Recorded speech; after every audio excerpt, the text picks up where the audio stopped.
Hello दोस्तों, नमस्कार। स्वागत है आपका हमारे यूट्यूब चैनल उत्तराखंड जी के वेरी जी ट्रिक्स में। और आज की इस वीडियो में दोस्तों हम बात करेंगे हिंदी के एक महत्वपूर्ण टॉपिक उपसर्ग प्रत्यय से संबंधित दोस्तों महत्वपूर्ण प्रश्नों के बारे में, जो कि आपके आगामी यूके पीएससी और यूके ट्रिपल एससी के सभी एग्जाम्स के लिए दोस्तों काफ़ी इंपॉर्टेंट टॉपिक है। यूके पीएससी और यूके ट्रिपल एससी यानी कि उत्तराखंड गवर्नमेंट में दोस्तों जितने भी आपके एग्जाम्स होते हैं, सभी एग्जाम्स में लगभग लगभग दोस्तों उपसर्ग प्रत्यय से एक या दो प्रश्न हमेशा से पूछे जाते हैं। इसी के लिए दोस्तों मैंने आप लोगों को ये टॉपिक आज प्रश्नोत्तरी के माध्यम से कराऊंगा। इसमें हम बेसिक कॉन्सेप्ट भी सीखेंगे और उससे संबंधित कुछ महत्वपूर्ण प्रश्नों के बारे में भी बात करेंगे, जो कि प्रीवियसली एग्जाम्स में आ चुके हैं। इससे पहले दोस्तों मैंने आपको हिंदी के ऊपर कई सारी वीडियोज़ दे रखी हैं। अगर आपने वीडियोज़ नहीं देखी हुई है तो हमारी हिंदी पोस्टमार्टम क्लासेज वाली जो आपका प्लेलिस्ट है दोस्तों, उस पर जाकर आप ये सभी वीडियोस देख सकते हैं। और दोस्तों आप इसी प्रकार के प्रश्नों को अगर सॉल्व करना चाहते हैं टेस्ट सीरीज के रूप में, तो प्ले स्टोर से आप हमारी एप्लीकेशन उत्तराखंड जी के वेरी जी ट्रिक्स डाउनलोड कर सकते हैं। वहाँ पर हमने हिंदी का एक टेस्ट भी लॉन्च किया हुआ है, जिसमें आपको सभी टॉपिक्स पर दोस्तों टेस्ट मिल जाते हैं। तो उसके लिए भी वहाँ से भी दोस्तों आप प्रैक्टिस कर सकते हैं। बाकी दोस्तों देखिए, कनिष्ठ सहायक में आप लोगों के 25 नंबर की हिंदी आनी है, जिसमें से ये एक भी टॉपिक है। और लगभग लगभग सभी जो भी सिलेबस है यूके ट्रिपल एससी या यूके पीएससी के, सभी में दोस्तों उपसर्ग प्रत्यय से संबंधित प्रश्न पूछे जाते हैं। इसलिए आज की इस वीडियो में हम कुछ महत्वपूर्ण प्रश्नों के बारे में बात करेंगे। बाकी दोस्तों वीडियो पसंद आती है, वीडियो को लाइक जरूर करें, कमेंट जरूर करें और अपने दोस्तों के साथ में वीडियो को जरूर शेयर करें। ठीक है, पहला हमारा प्रश्न है, उपसर्ग को कहते हैं, उपसर्ग को दोस्तों क्या कहते हैं? उपसर्ग को दोस्तों शब्दांश कहते हैं। ठीक है, और मुख्यतः उपसर्ग होते क्या है दोस्तों? वे शब्दांश जो किसी शब्द के पूर्व में जुड़कर, वे शब्दांश यानी कि शब्द के अंश जो किसी शब्द के पूर्व में जुड़कर दोस्तों उसके अर्थ में परिवर्तन करते हैं, या फिर नए शब्दों का निर्माण करते हैं, या फिर उसकी विशेषता में कुछ प्रकट परिवर्तन करते हैं, उसे हम बोलते हैं दोस्तों क्या? उपसर्ग। ठीक है, तो उपसर्ग को कहते हैं क्या? शब्दांश। उपसर्ग उस शब्दांश या अव्यय को कहते हैं जो किसी शब्द के पहले आकर उसका विशेष अर्थ प्रकट करता है, या फिर नए शब्दों का निर्माण करता है, या फिर दोस्तों उसके नए अर्थों का निर्माण करता है। ठीक है, जैसे हार शब्द के पहले प्र उपसर्ग लगाने से दोस्तों बनने वाला शब्द प्रहार हो जाता है, जिसका अर्थ होता है मारना। ठीक है, तो उपसर्ग दोस्तों उप धन सर्ग यानी कि किसी भी शब्द के पूर्व में जुड़कर जो उसके अर्थ में परिवर्तन करे, या फिर नए शब्दों का निर्माण करे, या फिर उसका कोई विशेष अर्थ प्रकट करे, तो उसे हम बोलते हैं दोस्तों क्या? उपसर्ग। उपसर्ग हमेशा मूल शब्द के पूर्व में यानी कि पहले दोस्तों जोड़ा जाता है, ये आपको याद रखना है। अगला प्रश्न है, उपसर्ग से संबंधित सूत्र दोस्तों क्या होता है? तो उपसर्ग से संबंधित सूत्र होता है दोस्तों क्या? प्रादेय। क्या होता है? प्रादेय होता है। यह उपसर्ग से संबंधित सूत्र है जो अव्ययी धातु या धातु से बने विशेषण, संज्ञा आदि के पूर्व में जोड़े जाते हैं। इनको ही दोस्तों क्या कहते हैं? उपसर्ग कहते हैं, प्रादेय को। ठीक है, इनके द्वारा धातु का कुछ अर्थ परिवर्तित हो जाता है, जैसे प्र, परा, आई, सम, अनु, औ। ये आपके कुछ दोस्तों के यहाँ उपसर्ग है। उपसर्ग का प्रयोग कहाँ पे होता है? तो शब्द के आदि में दोस्तों, यानी कि शब्द के प्रारंभ में क्या होता है? उपसर्ग का प्रयोग होता है। ठीक है, यानी कि जो शब्दांश शब्दों के आदि यानी कि पहले जुड़कर उसके अर्थ में परिवर्तन कर देते हैं, या नए शब्दों का निर्माण करते हैं, उसे दोस्तों हम उपसर्ग कहते हैं। जैसे जय शब्द का विजय का जो अर्थ होता है दोस्तों वो विजय से, लेकिन अगर इसके पहले अगर परा उपसर्ग जोड़ दिया जाता है तो यह पराजय हो जाता है। ठीक है, इसी प्रकार से वे शब्दांश जो शब्द के आरंभ में लगकर नए शब्द का निर्माण करते हैं, उन्हें क्या बोलते हैं दोस्तों? उपसर्ग कहते हैं। और प्रत्यय क्या होते हैं? प्रत्यय दोस्तों वे शब्दांश होते हैं जो शब्द के अंत में लगकर दोस्तों नए शब्दों का निर्माण करते हैं, या फिर उसके अर्थ में कुछ परिवर्तन कर देते हैं, या उसके अर्थ में कुछ विशेषता ले आते हैं दोस्तों। वह हमारे क्या होते हैं? जो अंत में लगते हैं वो हमारे प्रत्यय होते हैं, और जो शब्दांश शब्द से पहले लगते हैं या आरंभ में लगते हैं उसे बोलते हैं उपसर्ग। ठीक है, आप इस प्रकार से दोस्तों याद रख सकते हैं। ये होता है आपका मूल शब्द। ठीक है, मूल शब्द के बाद में यानी कि अंत में जो लगता है उसे हम बोलते हैं प्रत्यय। क्या बोलते हैं? प्रत्यय। ठीक है, और प्रारंभ में जो लगता है उसको बोलते हैं दोस्तों क्या? उपसर्ग। ठीक है, उपसर्ग और प्रत्यय में आपको ये डिफरेंस दोस्तों याद रखना है। या फिर आप इस प्रकार से भी याद रख सकते हैं। डायरेक्टली मैं आपको एक डेफिनेशन बता देता हूँ। उप माने होता है समीप, और सर्ग मतलब होता है सृष्टि करना। ठीक है, यानी कि किसी भी शब्द के समीप आकर जो नया शब्द बनाना होता है, या फिर वे वाक्यांश जो शब्दों के आदि में जुड़कर या प्रारंभ में जुड़कर उसके अर्थ में कुछ विशेषता लाते हैं, या फिर नए शब्दों का निर्माण करते हैं, या फिर उसके अर्थ में कुछ परिवर्तन करते हैं, वो अब सभी हमारे क्या होते हैं? उपसर्ग होते हैं। ठीक है, अब उपसर्गों की संख्या भी दोस्तों अलग अलग होती है। कभी कभी अलग अलग किताबों में आपको अलग अलग संख्या देखने को मिलेगी। अगर बात करें संस्कृत के उपसर्गों की संख्या कितनी है, तो संस्कृत के उपसर्गों की संख्या दोस्तों 22 मानी जाती है। इसी प्रकार से दोस्तों हिंदी के उपसर्गों की संख्या बात करें तो हिंदी के उपसर्गों की संख्या दोस्तों 13 मानी जाती है। उर्दू फारसी के उपसर्गों की बात करें तो इनकी संख्या 19 मानी जाती है। वैसे दोस्तों बहुत बहुत सारे उपसर्ग होते हैं संस्कृत में भी, हिंदी में भी, उर्दू फारसी में भी, लेकिन मुख्यतः जो किताबों में आप पढ़ेंगे तो अगर पूछा जाता है प्रश्न कभी कि संस्कृत के उपसर्गों की संख्या कितनी है, तो 22 है। ठीक है, ये आपको याद रखना है, ठीक है। बाकी डेफिनेशन वही है दोस्तों। देखिए उपसर्ग हमारा और मूल शब्द से बने शब्द हमारे क्या होते हैं, हमारा मूल शब्द बनते हैं, ठीक है। देखिए उपसर्ग क्या है, उपसर्ग है दोस्तों। यहाँ पे हार जो है मूल शब्द है तो उपहार हो जाता है। हार जो मूल शब्द है प्र उपसर्ग लगाएंगे तो प्रहार हो जाता है। ऐसे ही वि उपसर्ग लगाएंगे तो विहार हो जाएगा। शब्द से पहले अप उपसर्ग लगाएंगे तो अपशब्द हो जाएगा। व्यय से पहले अप उपसर्ग लगाएंगे तो अपव्यय हो जाएगा। अगला प्रश्न भी वही है, उस शब्दांश को क्या कहते हैं जो किसी शब्द के पूर्व में लगकर उसका अर्थ बदल देता है, तो उसे दोस्तों उपसर्ग कहा जाता है। इसी प्रकार से अगर प्रश्न पूछाता है जो शब्द के अंत में लगकर दोस्तों उस शब्द का अर्थ बदल देता है, नए शब्दों का निर्माण करता है या उसके अर्थ में कुछ विशेषता ले आता है, उसे हम बोलते हैं दोस्तों क्या, प्रत्यय। ये आपको दोस्तों डायरेक्टली याद रखना है, ठीक है। यहाँ पे प्रत्यय की परिभाषा भी देखी गई। देखिए किसी शब्द के बाद में लगने वाले यानी कि जो मूल शब्द के बाद में जो भी लगते हैं या अंत में लगकर उसके अर्थ में कुछ परिवर्तन करते हैं, नए शब्दों का निर्माण करते हैं, उसे प्रत्यय कहा जाता है। जैसे मीठा में ई प्रत्यय लगाया जाएगा तो यहाँ पे मिठाई हो जाएगा, ठीक है। कभी कभी दोस्तों यहाँ से इस प्रकार का प्रश्न नहीं पूछा जाएगा, आपको एक शब्द दे दिया जाएगा, पूछेगा कि इसमें मूल शब्द क्या है, उपसर्ग क्या है और प्रत्यय क्या है, ठीक है। और कुछ कुछ शब्द ऐसे होते हैं दोस्तों हमारे जिसमें सिर्फ और सिर्फ उपसर्ग का प्रयोग होता है, कुछ कुछ शब्द ऐसे होते हैं इसमें सिर्फ और सिर्फ प्रत्यय का प्रयोग होता है, और कुछ कुछ शब्द आपके ऐसे होता है जिसमें उपसर्ग और प्रत्यय दोनों का प्रयोग होता है। तो आपको इस प्रकार से भी याद रखना है, ठीक है। जैसे मैं आपको एक एग्जांपल बताऊं दोस्तों, स्वतंत्रता, ठीक है। स्वतंत्रता, स्वतंत्रता, ठीक है। अब देखिए इसमें जो तंत्र है ना ये मूल शब्द है, जबकि स्व क्या है दोस्तों, उपसर्ग है, और जो ये ता है दोस्तों ये क्या है आपका, प्रत्यय है, ठीक है। तो उपसर्ग और प्रत्यय भी दोस्तों एक साथ प्रयोग होते हैं, आपको यह याद रखना है, ठीक है। अगले प्रश्न की बात करते हैं, शब्द रचना में किसका योगदान नहीं होता है। तो देखिए शब्द रचना में दोस्तों आपका क्या होता है, उपसर्ग भी होता है, प्रत्यय भी होता है, और मूल धातु भी होती है। धातु को ही दोस्तों मूल शब्द कहा जाता है, धातु को ही आप कह सकते हैं मूल शब्द, ठीक है। तो किसका योगदान नहीं होता है, पद का योगदान नहीं होता है। तो ऑप्शन नंबर बी आपका सही हो जाएगा। मैंने आपको बताया था दोस्तों, सबसे पहले आपका उपसर्ग आएगा, फिर आपका मूल शब्द आएगा जिसे धातु भी कहा जाता है, उसके बाद में आपका प्रत्यय आएगा, ठीक है। अगला प्रश्न है, निम्न में से किस शब्द में कोई भी स्वतंत्र शब्द नहीं है, अनपढ़, अवस्था, भारती या फिर विद्यादान। तो पूछा गया दोस्तों इसमें से किस शब्द में कोई भी स्वतंत्र शब्द नहीं है। तो इसमें से दोस्तों जो अवस्था है ना, अवस्था में कोई भी आपका स्वतंत्र शब्द नहीं है, ठीक है। ये आपको याद रखना है। अवस्था जो शब्द का निर्माण होता है वह स्था में अ प्रत्यय जोड़कर दोस्तों बनाया जाता है। इस कारण इसमें से क्या है, जो अवस्था है दोस्तों इसमें कोई भी स्वतंत्र शब्द नहीं है, याद रखते हैं आपको, ठीक है। देखिए जैसे आप देख सकते हैं यहाँ पे दिए गए विकल्पों में अवस्था शब्द स्वतंत्र शब्द नहीं है, जबकि अनपढ़, भारतीय और विद्यादान ये तीनों दोस्तों क्या हैं, आपके स्वतंत्र शब्द हैं। अवस्था शब्द का निर्माण स्था में औ प्रत्यय लगाकर या जोड़कर बनाया गया है, इसलिए दोस्तों ये स्वतंत्र शब्द नहीं है, याद रखना है आपको।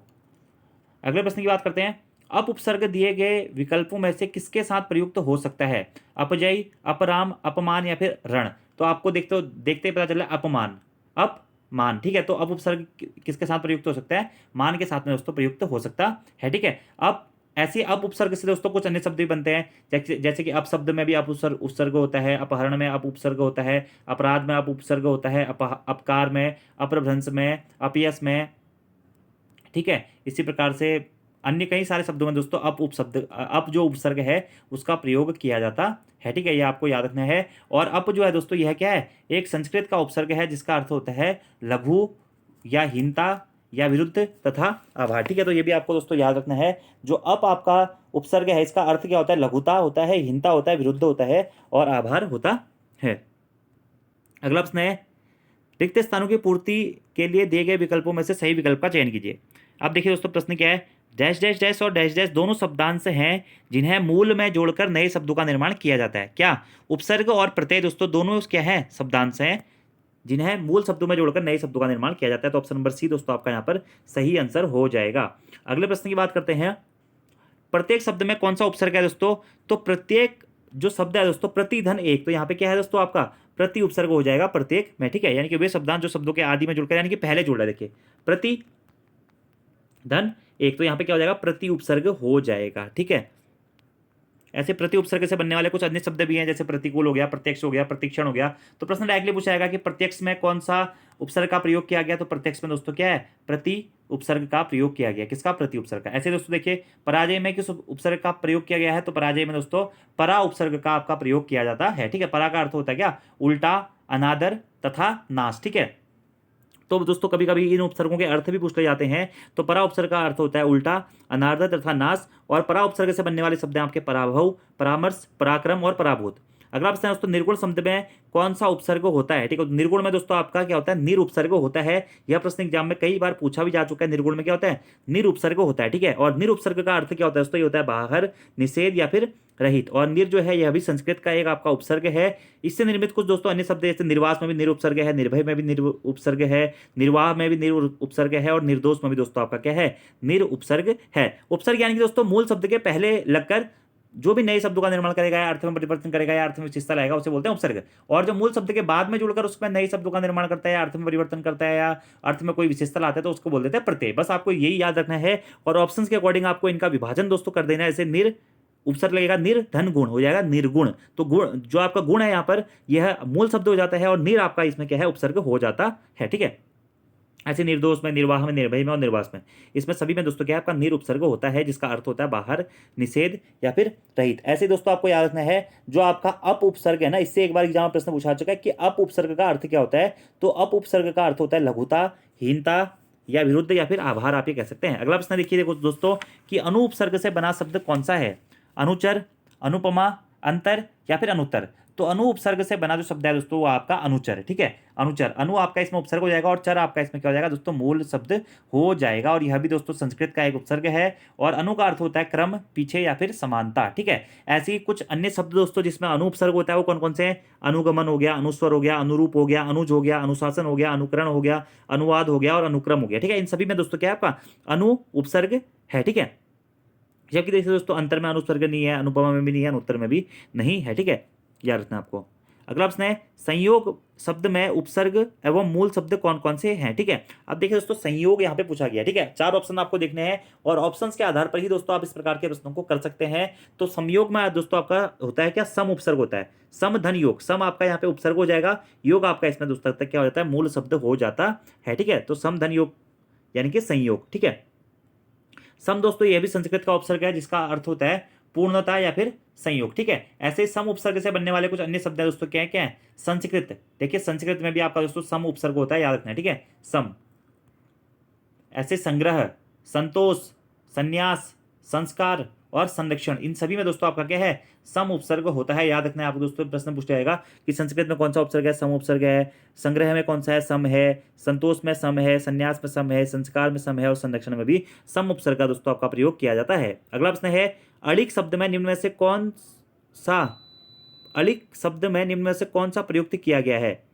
अलिक में अव्यय है, संज्ञा है, उपसर्ग है या फिर प्रत्यय है। तो अलिक जो आपका शब्द है ना दोस्तों, इसमें आपका क्या होता है? उपसर्ग का प्रयोग किया गया है। ठीक है, और इसमें क्या है? अ उपसर्ग का दोस्तों इसमें आपका प्रयोग किया गया है। अलिग शब्द में किस उपसर्ग का प्रयोग किया गया है? अ उपसर्ग का प्रयोग किया गया है। और अ जो है दोस्तों यह एक हिंदी का आपका उपसर्ग होता है जो कि निषेध के अर्थ के रूप में दोस्तों इसका प्रयुक्त किया जाता है। ऐसी अ उपसर्ग से दोस्तों बनने वाले अन्य शब्दों के बारे में बात करें तो एक तो अडिग हो गया, इसके साथ ही अमोल हो गया, अपड़ हो गया, अज्ञान हो गया, अगाध्य होगा और अथाह हो गया। ठीक है, इस प्रकार से। अगले प्रश्न की दोस्तों आपकी बात करते हैं, संगम, संवाद, संतोष, संस्कार, संयुक्त आदि शब्दों में कौन सा उपसर्ग है?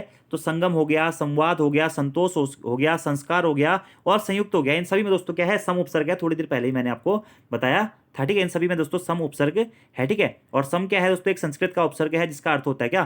पूर्णता या फिर संयोग। ये भी आपको डायरेक्टली याद रखना है। ठीक है, इसीलिए मैंने आपको दोस्तों पहले ही बता दिया था कि संस्कृत के आपके मुख्यतः 22 उपसर्ग हैं, हिंदी के आपके मुख्यतः 13 उपसर्ग हैं और इन उपसर्गों के अर्थ भी दोस्तों पूछ ले जाते हैं। जैसे कि संस्कृत के अन्य उपसर्गों के बारे में बात करें तो जैसे कि आपका सम हो गया, अति हो गया, अप हो गया, अनु हो गया, अभि हो गया, निर हो गया, निस हो गया, निह हो गया, परि हो गया, प्रति हो गया, प्र हो गया, वी हो गया, सम हो गया, सु हो गया, आ हो गया, उत, उद, अब, उप, ये सभी दोस्तों आपके क्या है? संस्कृत के उपसर्ग हैं। ठीक है, ऐसे हिंदी के उपसर्गों के बारे में बात करें तो अन हो गया, कु हो गया, दु हो गया, अध हो गया, उन हो गया। तो कभी कभी इसी प्रकार से प्रश्न पूछा जाएगा निम्न में से कौन सा संस्कृत का उपसर्ग है, कौन सा हिंदी भाषा का उपसर्ग है। तो ये भी दोस्तों आपको डायरेक्टली याद रखने हैं। और जो मैं आपको बता रहा हूँ ना मुख्यतः संस्कृत के उपसर्ग और हिंदी के उपसर्ग, ये प्रश्न दोस्तों ऐसे पूछे नहीं जाते क्योंकि उपसर्गों की संख्या इससे भी ज़्यादा होती है, लेकिन कुछ कुछ किताबों में स्पेसिफाइड करके दिया गया है तो इसलिए अगर पूछा जाएगा तो तब की बात है, इसलिए मैं आपको बता दे रहा हूँ। ठीक है, अगला प्रश्न है दोस्तों आपका, निर्भिमानी शब्द में मूल शब्द आपका क्या होगा? ठीक है, तो निर्भिमानी में दोस्तों आपका जो मूल शब्द होगा वो होगा जो आपका मूल शब्द होगा दोस्तों वो क्या होगा? इसमें मान आपका इसमें मूल शब्द दोस्तों हो जाएगा किसमें? निर्भिमानी में। ठीक है, अब निर्भिमानी में दोस्तों क्या है? आपके 2 उपसर्गों का प्रयोग किया गया है। ठीक है, 2 उपसर्ग कौन कौन से हैं? एक तो हो जाएगा निर और दूसरा हो जाएगा भी। ठीक है, निर्भिमानी में मूल शब्द क्या हो जाएगा दोस्तों आपका मान हो जाएगा। ठीक है, और इसमें दोस्तों आपका एक प्रत्यय भी है, ई प्रत्यय का भी इसमें प्रयोग किया गया है, आपको याद रखना है। ठीक है, तो निर्विमानी शब्द मूल रूप में मूल शब्द इसमें मान है। मान मूल शब्द से बनने वाले अन्य शब्द हैं, माननीय हो गया, अभिमान हो गया, विद्यमान हो गया और सेव्यमान हो गया। ठीक है, और निर्विमानी में दोस्तों अगर उपसर्ग पूछेगा तो निर उपसर्ग है और ई आपका इसमें क्या है प्रत्यय है पड़ेगी। ठीक है, याद रखना है आपको।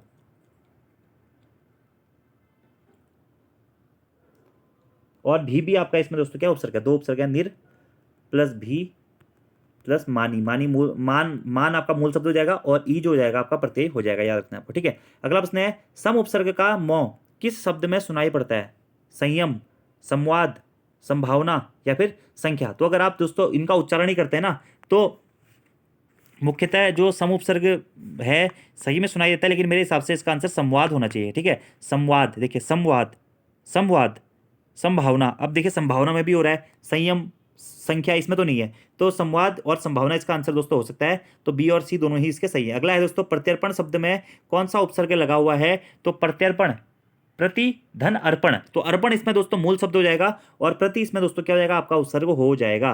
तो प्रत्यर्पण शब्द में प्रति उपसर्ग दोस्तों लगा हुआ है और अर्पण इसमें क्या है मूल शब्द के रूप में प्रयुक्त किया गया है। ऐसे प्रति उपसर्ग से बनने वाले कुछ अन्य शब्दों के बारे में बात करें दोस्तों तो हो जाएगा प्रतिक्षण, प्रतिध्वनि, प्रतिनिधि, प्रतिकार, प्रत्येक, प्रतिदान, प्रत्युक्ष और प्रत्युपकार। ये आपका प्रति उपसर्ग से दोस्तों बनने वाले शब्द हैं। और जो ये प्रति है इसका अर्थ होता है उल्टा या फिर सामने या हरे के भी दोस्तों एक क्या है आपका संस्कृत का ही उपसर्ग है।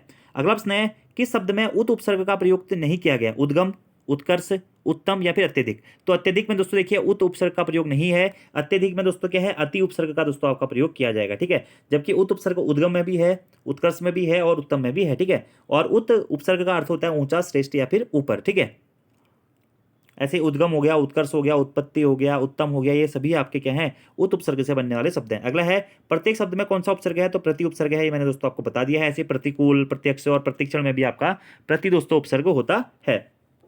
अगला है अपमान में कौन सा उपसर्ग है दोस्तों, अपमान में आपका अप उपसर्ग है। कौन सा उपसर्ग है, अप उपसर्ग है। इसी प्रकार से अपयश और अपकार में भी दोस्तों आपका क्या होता है अप उपसर्ग होता है। अगला प्रश्न दोस्तों कि प्रतिष्ठा शब्द में कौन सा उपसर्ग है, तो इसमें प्रति आपका क्या हो जाएगा उपसर्ग हो जाएगा, प्रतिष्ठा में कौन सा उपसर्ग प्रति हो जाएगा। इसी प्रकार से प्रतिकूल हो गया, प्रतिष्ठित हो गया, प्रतिक्षण हो गया, प्रत्यक्ष हो गया, प्रत्येक हो गया, इन सभी में दोस्तों आपका क्या होता है प्रति उपसर्ग का प्रयोग किया जाता है। अगला प्रश्न है औनत शब्द में कौन सा उपसर्ग प्रयुक्त किया गया दोस्तों, तो औनत में आपका दोस्तों औ उपसर्ग होता है। क्या होता है औ आपका इसमें उपसर्ग होता है और नत जो होता है इसमें मूल शब्द होता है। ठीक है, और क्या हो जाएगा औ उपसर्ग इसमें हो जाएगा।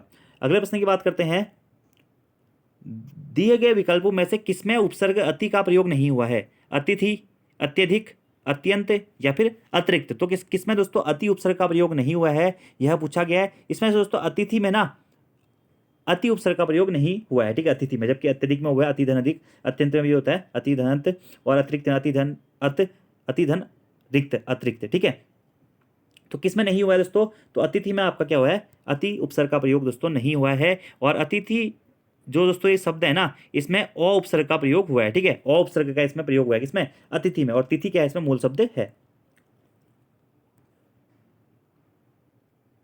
अगले प्रश्न की बात करते हैं उपसर्ग परा का क्या अर्थ होता है। तो परा दोस्तों जो आपका उपसर्ग होता है उसका अर्थ होता है क्या उल्टा, उसका अर्थ क्या होता है उल्टा होता है, उल्टा या फिर पीछे। ठीक है, ऐसे पराजय हो गया, पराभाव हो गया, परामर्श हो गया, पराक्रम हो गया, यह सभी दोस्तों आपके क्या हैं परा उपसर्ग से बनने वाले शब्द हैं। तो परा उपसर्ग का अर्थ होता है उल्टा। अगला प्रश्न है अधोमुख शब्द का संधि विच्छेद करने पर उपसर्ग के रूप में क्या प्राप्त होगा। तो अधोमुख शब्द का संधि विच्छेद करने पर दोस्तों उपसर्ग के रूप में क्या प्राप्त होगा, अधः प्राप्त होगा। क्या अधः, अधः धन मुख क्या हो जाएगा अधोमुख हो जाएगा। तो अधः इसमें क्या हो जाएगा मैं उपसर्ग दोस्तों प्राप्त होगा। ठीक है, तो आप देख सकते हैं देखिए अधोगति में भी अध उपसर्ग होगा। ठीक है, मनोयोग में भी मनः उपसर्ग होगा और निष्पाप में भी निह आपका उपसर्ग होगा। और ये मुख जो हो जाएगा आपका मुख, गति, योग और पाप ये आपके मूल शब्द दोस्तों हो जाएंगे। ठीक है,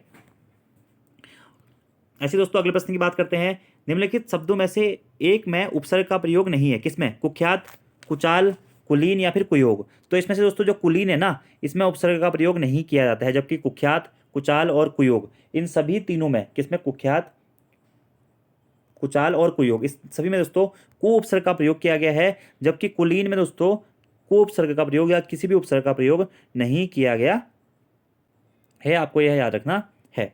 अगले प्रश्न की बात करते हैं। अधि उपसर्ग का उदाहरण इनमें से किस शब्द के माध्यम से दिया जा सकता है? अधि उपसर्ग मतलब किस में प्रयुक्त हुआ है, ये पूछना चाह रहा है। आधार, अधूरा, अधर या फिर अध्याय। तो अधि जो उपसर्ग है दोस्तों आपका, यह प्रयुक्त हुआ है किसमें? अध्याय में। अध्याय में अगर आप इसका अध्याय को तोड़ेंगे तो अधि धन आई, अध्याय। तो अधि आपका किसमें क्या हो जाएगा? उपसर्ग हो जाएगा और मूल शब्द हो जाएगा दोस्तों क्या? आई। अगला प्रश्न है, संगम शब्द का संधि विच्छेद करने पर उपसर्ग क्या प्राप्त होगा? तो संगम मैंने आपको बताया सम। सम दोस्तों इसमें क्या हो जाएगा? आपका उपसर्ग प्रत्यय प्राप्त होगा, ठीक है। और सम उपसर्ग से बनने वाले शब्द है संयोग, संस्कार, सम्मान और संस्कृत। अगला प्रश्न है, अत्यंत शब्द का संधि विच्छेद करने पर उपसर्ग के रूप में क्या प्राप्त होगा? तो अत्यंत में दोस्तों अति आपका उपसर्ग होता है और अंत आपका क्या होता है? मूल शब्द होता है। तो अति उपसर्ग का इसमें दोस्तों प्रयोग आपका किया जाएगा। इसी प्रकार से अत्यधिक हो गया, अतिरिक्त हो गया, अतिशय हो गया, इन सभी में अति का उपयोग किया गया है। अगला दोस्तों, अनहित शब्द का संधि विच्छेद करने पर कौन सा उपसर्ग हमें प्राप्त होगा? तो अनहित। तो इसमें दोस्तों क्या हो जाएगा? अनुपसर्ग की हमें प्राप्ति होती है, ठीक है। और हित आपका क्या हो जाएगा? इसमें मूल शब्द होगा, ठीक है। तो ये थे दोस्तों आपके उपसर्ग से संबंधित कुछ प्रश्न। अब प्रत्यय से संबंधित कुछ प्रश्नों के बारे में बात कर लेते हैं दोस्तों। जैसे कि हमने 32 प्रश्न उपसर्ग के देख लिए, तो 30 के आसपास क्वेश्चन दोस्तों प्रत्यय के भी देख लेते हैं। फिर इसके आगे का जो बचे हुए क्वेश्चन होंगे वो मैं आपको अगली वीडियो में क्वेश्चन आंसर के फॉर्मेट में करवा दूंगा। अब प्रत्यय से संबंधित कुछ प्रश्नों के बारे में बात करते हैं दोस्तों कि प्रत्यय क्या होता है। तो प्रत्यय भी दोस्तों क्या होता है? शब्दांश होता है। और प्रत्यय की परिभाषा मैं आपको बताता हूँ, प्रति धन आई यानी कि पीछे, ठीक है। आप ये कह सकते हैं कि जो वे शब्दांश जो शब्दों के अंत में जुड़कर उसके अर्थ में कुछ विशेषता लाते हैं या नए शब्दों का निर्माण करते हैं या फिर उसके अर्थ में कुछ परिवर्तन लाते हैं, तो वे सभी शब्दांश क्या कहलाते हैं? प्रत्यय कहलाते हैं, ठीक है। और प्रत्ययों का दोस्तों अपना कुछ भी अर्थ नहीं होता है और नहीं प्रत्ययों को कभी भी स्वतंत्र रूप में प्रयुक्त किया जाता है, ये आपको याद रखना है, ठीक है। जैसे कि उपसर्ग का दोस्तों अपना खुद का अर्थ होता था, ठीक है। खुद को अकेले भी उपसर्ग को प्रयोग किया जा सकता है, लेकिन प्रत्यय दोस्तों ऐसे होता है जिसका खुद का कोई भी अर्थ नहीं होता है और इनका प्रयोग क्या होता है? स्वतंत्र रूप में किया जाता है, ठीक है। अब प्रत्यय के भी दोस्तों मैं आपको प्रकार बता देता हूं। प्रत्यय के आपके दो प्रकार होते हैं जो कि एग्जाम में बहुत बार पूछे जाते हैं। एक होता है दोस्तों क्या? कृत प्रत्यय। क्या होता है? कृत प्रत्यय होता है। और दूसरा दोस्तों आपका होता है क्या? तद्धित प्रत्यय।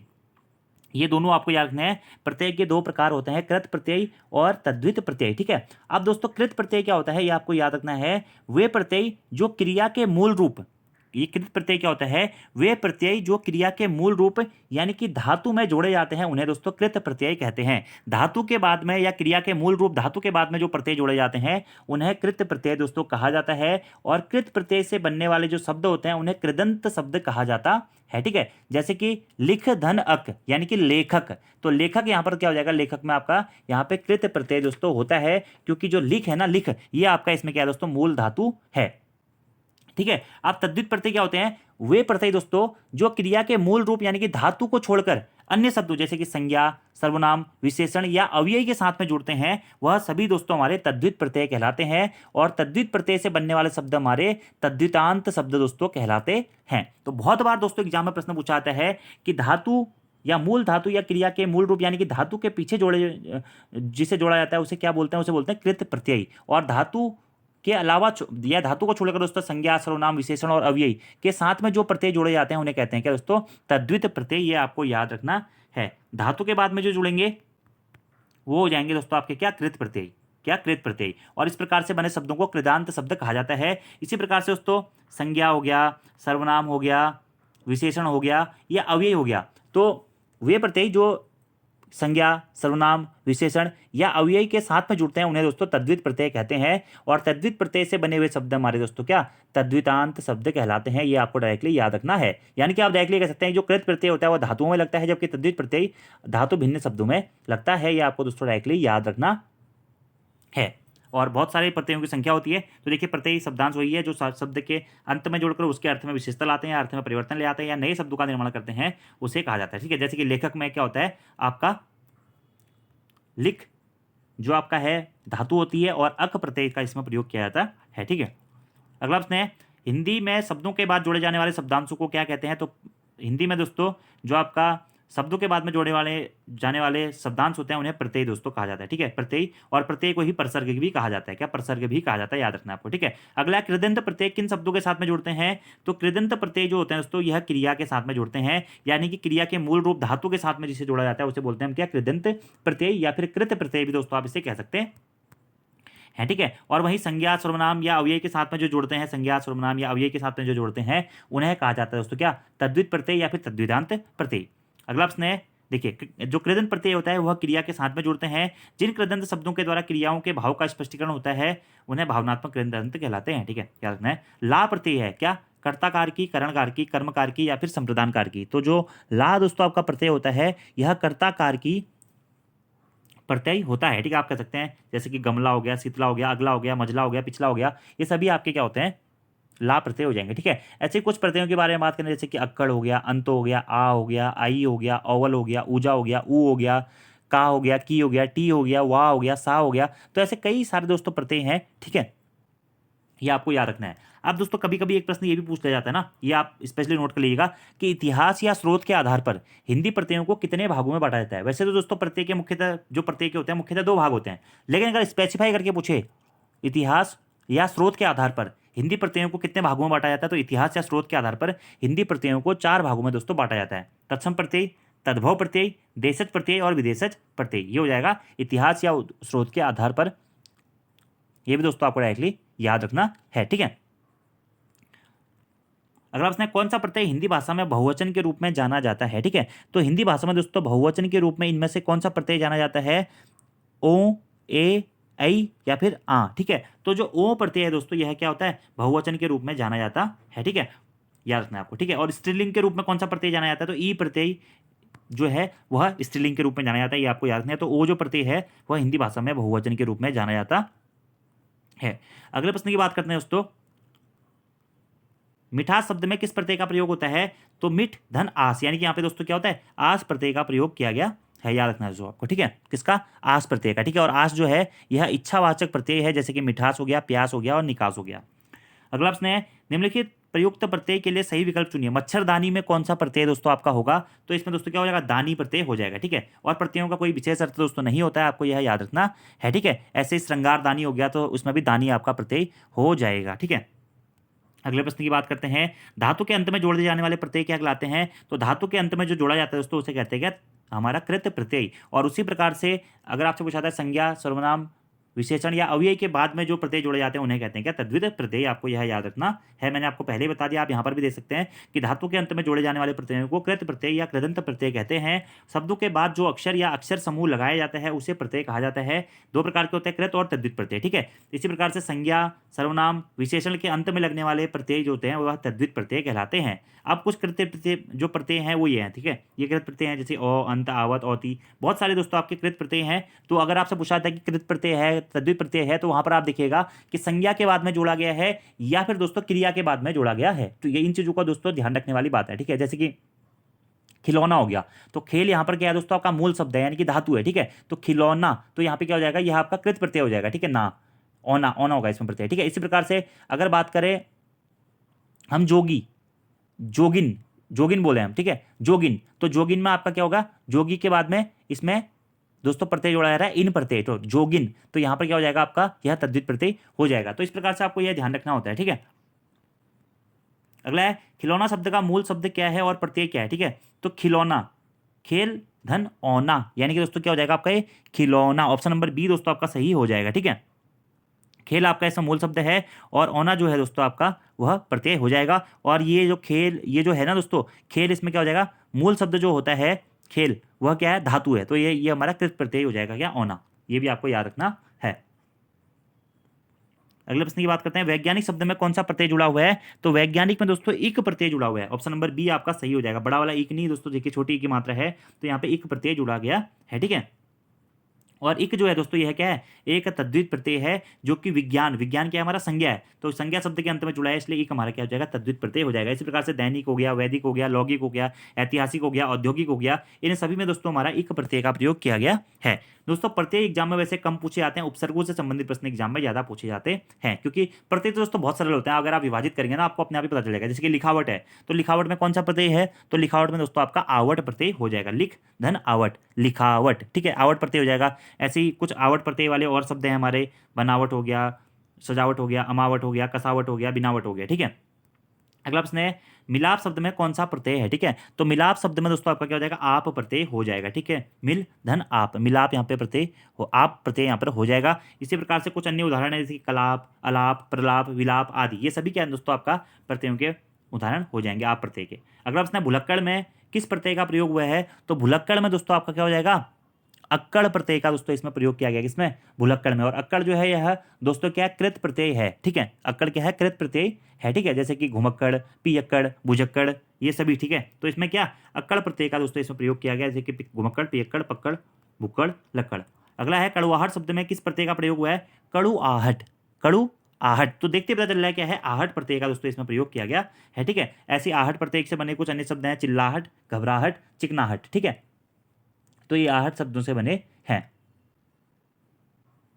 अगला हमारा, निम्न में से किसमें तद्भव प्रत्यय निहित है, ठीक है। अब देखिए वही मैंने आपको बताया था कि इतिहास या स्रोत के आधार पर हिंदी प्रत्ययों को 4 भागों में बांटा गया, तत्सम प्रत्यय, तद्भव प्रत्यय, देशज प्रत्यय या फिर विदेशज प्रत्यय, ठीक है। तो कौन सा तद्भव प्रत्यय निहित है, टिकाऊ, देवरानी, घुमक्कड़ या फिर असलियत, ठीक है। तो इसमें से दोस्तों जो टिकाऊ है ना, टिकाऊ, इसमें से क्या हो जाएगा, तद्भव प्रत्यय निहित है, ठीक है, इसमें टिकाऊ में, ठीक है। जिसमें कि क्या है, आऊ जो है हमारा वह तद्भव प्रत्यय है, जिसका अर्थ होता है वाला। और इससे बने शब्द जैसे खाऊ हो गया, टिकाऊ हो गया, बिकाऊ हो गया, पंडिताऊ हो गया, यह आपका तद्भव प्रत्यय है। अगर आपने घबराहट में कौन सा प्रत्यय होगा, तो घबराहट में भी दोस्तों क्या हो जाएगा, आपका आहट प्रत्यय हो जाएगा, सीधे ही आहट प्रत्यय हो जाएगा। अगला प्रश्न है, रंगीला शब्द में किस प्रत्यय का प्रयोग हुआ है, तो रंगीला शब्द में दोस्तों आपका क्या है, ईला, रंग धन ईला, तो ईला प्रत्यय का यहाँ पे प्रयोग हुआ है, ठीक है। ऐसे ही ईला प्रत्यय से बने शब्द बात करें, पथरीला, खर्चीला, गर्वीला, लजीला आदि, ठीक है। ऐसे भुलक्कड़ में अक्कड़ प्रत्यय होता है। दर्शिका में दोस्तों अगर प्रश्न पूछाता है कि दर्शिका में किस प्रत्यय का प्रयोग होता है, तो दर्शिका में दोस्तों आपका इका प्रत्यय का प्रयोग होता है, किसका, इका प्रत्यय का। इसी प्रकार से दोस्तों बुढ़ापा की बात करें, किसमें, बुढ़ापा में, तो बुढ़ापा में दोस्तों आपा प्रत्यय का प्रयोग हुआ है, जैसे कि बुढ़ापा हो गया, मोटापा हो गया, रंडापा हो गया, यह सभी क्या है दोस्तों इसमें आपा प्रत्यय का इसमें क्या हुआ है, प्रयोग किया गया है। इसी प्रकार से पूछा जाता है दोस्तों कि पिछाड़ी, क्या, पिछाड़ी में कौन सा प्रत्यय हुआ है, तो इसमें आड़ी प्रत्यय का प्रयोग किया गया है, किसमें दोस्तों, पिछाड़ी में, ठीक है। आप देख सकते हैं यहाँ पे कुछ प्रश्न हैं, देखिए पिछाड़ी में आड़ी प्रत्यय हो गया है। ऐसे धातु में डैश डैश प्रत्यय जोड़कर वर्तमान कालिक कृदंत बनते हैं, तो किस कौन से प्रत्यय जोड़ के, दोस्तों धातु में जो आपके ता प्रत्यय होता है को जोड़कर वर्तमान कालिक कृदंत हमारे बनते हैं, जैसे कि लिखता, पढ़ता, ठीक है, इस प्रकार से। ऐसे कुछ अन्य प्रश्नों के बारे में बात करें दोस्तों, तो चितेरा शब्द का संधि विच्छेद करने पर क्या प्रत्यय प्राप्त होगा, ठीक है। तो चितेरा का अगर दोस्तों आप संधि विच्छेद करते हैं तो इसमें जो आपको प्रत्यय प्राप्त होगा वो होगा चितेरा, एरा, एरा दोस्तों इसमें क्या हो जाएगा, आपका प्रत्यय हो जाएगा, कि चितेरा में एरा प्रत्यय, ठीक है। अगला है, तीसरा शब्द में संधि विच्छेद करने पर प्रत्यय क्या प्राप्त होगा, तो तीसरा में दोस्तों आपका क्या हो जाएगा, सरा, सरा आपका क्या हो जाएगा, इसमें प्रत्यय हो जाएगा, ठीक है। ऐसे कृपालु का संधि विच्छेद करने पर प्रत्यय क्या प्राप्त होगा, कृपालु, तो कृपा धन आलू, तो यहाँ पे क्या हो जाएगा, आलू प्रत्यय दोस्तों आपका हो जाएगा कृपालु में, ठीक है। अगला प्रश्न है, शीतल में कौन सा प्रत्यय होगा, तो शीतल में दोस्तों आपका क्या हो जाता है, लौ प्रत्यय का प्रयोग किया जाता है, किसमें, शीतल में, ठीक है। इसी प्रकार से श्यामल, वत्सल, मानसल, इसमें भी लौ प्रत्यय का प्रयोग किया जाता है। अगला है, शब्दों के मूल शब्द था उसमें लगे प्रत्यय का एक युग्म गलत है, वह कौन सा है, सुंदरता, सुंदर धन था, कठिनाई, कठिन धन आई, बचपन, बच धन पन, पांचवा, पांच धन वां। तो दोस्तों आपका ऑप्शन नंबर डी गलत है, क्योंकि वहाँ आपका कोई भी प्रत्यय नहीं होता है, जबकि सुंदरता में टा प्रत्यय सही है, कठिनाई में आई प्रत्यय सही है, और बचपन में पन प्रत्यय दोस्तों आपका सही है, ठीक है। अगला सब प्रश्न है दोस्तों हमारा कि प्रमाणिक शब्द के मूल शब्द और प्रत्यय का सही अलगाव कौन सा है, ठीक है। तो प्रमाणिक, प्रमाण धन इक, तो यहाँ पे क्या हो जाएगा दोस्तों, एक हमारा क्या हो जाएगा, इसमें प्रत्यय हो जाएगा, कौन सा प्रत्यय, एक प्रत्यय दोस्तों हमारा हो जाएगा। तो यहाँ पर दोस्तों उपसर्ग प्रत्यय से संबंधित कुछ प्रश्नों के बारे में हमने बात कर ली है। लगभग आज की इस वीडियो में मैंने आपको 60 क्वेश्चन के आसपास करा दिए हैं उपसर्ग प्रत्यय से संबंधित। बाकी दोस्तों और भी कई सारे प्रश्न हैं इससे संबंधित, क्योंकि बाकी तो देखिए दोस्तों कॉन्सेप्ट का खेल, अगर आपको संधि विच्छेद अच्छी तरीके से आता है ना, तो उपसर्ग प्रत्यय आप आसानी से कर सकते हैं, बहुत ही सरल है यार। बस उपसर्ग आपको बताइए उपसर्ग होते ही क्या है, अति, अधि, अनु, अप, अभि, औ, ये सब कुछ, ठीक है। ऐसे ही प्रत्यय क्या होते हैं, अकड़, पियक, लकड़, इन, इम, ई, आ, उ, रा, ये सभी क्या होते हैं, आपके प्रत्यय होते हैं, ठीक है। और कोई कोई शब्द ऐसे होता है जिसमें उपसर्ग और प्रत्यय दोनों का प्रयोग किया जाता है, जैसे कि समझदारी, समझदारी, ठीक है। जैसे कि मतलब कोई कोई शब्द दोस्तों ऐसे होते हैं इसमें दो या दो से अधिक उपसर्ग भी हो सकते हैं और दो या दो से अधिक प्रत्यय भी हो सकते हैं, ठीक है। तो यहाँ पे समझ मूल शब्द हो जाएगा और इसमें आपके दो प्रत्यय हो जाएंगे, एक हो जाएगा दार प्रत्यय और दूसरा हो जाएगा दोस्तों क्या, ई प्रत्यय, ठीक है। तो कभी कभी क्या होता है, दो प्रत्ययों का एक साथ प्रयोग भी किया जाता है, ठीक है। और कभी कभी क्या होता है, जैसे कि स्वतंत्रता मैंने आपको बताया था, स्व उपसर्ग और ता प्रत्यय और तंत्र इसमें मूल शब्द था, तो उपसर्ग और प्रत्यय कभी कभी एक ही शब्द में भी प्रयोग कर लिए जाते हैं, तो ये आपको दोस्तों याद रखने हैं। बाकी दोस्तों इसके आप ऑब्जेक्टिव प्रैक्टिस कर लीजिएगा, लूसेंट वाली किताब में आपके बहुत क्वेश्चंस दे रखे हैं। अगर आप ऑब्जेक्टिव प्रैक्टिस कर लेते हैं और आपको संधि विच्छेद दोस्तों आता है नॉर्मली, तो आप इस प्रकार के प्रश्नों को आसानी से कर लेंगे। और दोस्तों मैं आपको ये क्वेश्चन ना देखिए प्रैक्टिस के बेसिस पे बता रहा हूँ, फिर भी मैं आपको पूरी कोशिश कर रहा हूँ कि अच्छे से अच्छा बता पाऊँ, क्योंकि देखिए ये चीज़ें जो प्रमाणिक हो गया, प्रमाण धन, ये तो नॉर्मल सी चीज़ें हैं दोस्तों। बहुत बार हम संधि विच्छेदों के नियमों में इन सब चीज़ों को पढ़ते हैं, तो आप इनकी प्रैक्टिस अच्छे से कर लीजिएगा। बाकी दोस्तों आज की वीडियो में इतना ही। Thank you, thanks for watching video, see you next time, धन्यवाद।